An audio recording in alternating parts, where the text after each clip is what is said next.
It's your girl Maka. Today we're going to be learning some Igbo names and their meanings.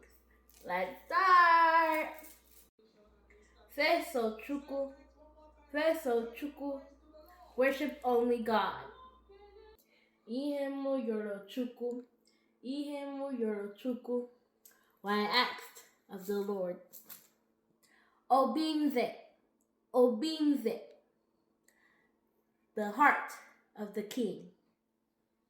Chukuka, God is the greatest. Harachuku, leave it for God. Chimaroke, God knows how to share gifts.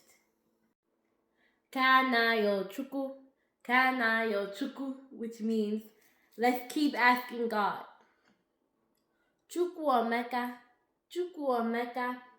which means God has done something great. Ebube Dike, which means the glorious warrior. Adim China Obi, which means I'm in God's heart. That is all for today. Please make sure to like, comment, share, and follow for more.